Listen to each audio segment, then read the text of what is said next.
Hi, this is Sakib Al Hassan from Montreal Royal Tigers. I'm looking for Khaleda জিয়ার মৃত্যুর পর দেশজুড়ে শোকের পাশাপাশি শুরু হয়েছে নানা আলোচনা ও বিতর্ক। সামাজিক যোগাযোগ মাধ্যমে অনেকেই তার দীর্ঘ কারাবাস ও অসুস্থতা নিয়ে প্রশ্ন তুলেছেন। এই প্রেক্ষাপটে লাইভে এসে আবেগপ্রবণ হয়ে পড়েন সাকিব আল হাসান।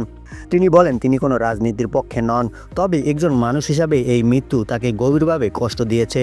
সাকিব আল হাসান বলেন খালেদা জিয়া অনেক দিন ধরে অসুস্থ ছিলেন, তার জীবনের শেষ সময়টা কষ্টের মধ্যে কেটেছে, এটাই সবচেয়ে দুঃখের। তিনি আরও বলেন আজ দোষারোপের রাজনীতি না করে আমাদের উচিত মানবিক হওয়া এবং শোক প্রকাশ করা। লাইভে কথা বলার সময় একাধিকবার তাকে আবেগ সামলাতে দেখা যায়। সাকিব সবাইকে গুজব না ছড়ানোর এবং সত্য তথ্যের উপর নির্ভর করার আহ্বান জানান। খালেদা জিয়ার মৃত্যুকে ঘিরে রাজনৈতিক আলোচনা চললেও ক্রীড়া অঙ্গনে একজন মানুষ হিসাবে সাকিবের এই মানবিক প্রতিক্রিয়া অনেকের মন ছুঁয়ে গেছে। দেশ আজ একজন সাবেক প্রধানমন্ত্রীকে হারিয়েছে। এই শোকের সময় সংযম আর মানসিকতাই সবচেয়ে গুরুত্বপূর্ণ। Hi, this is Sakib Al Hassan from Montreal Royal Tigers.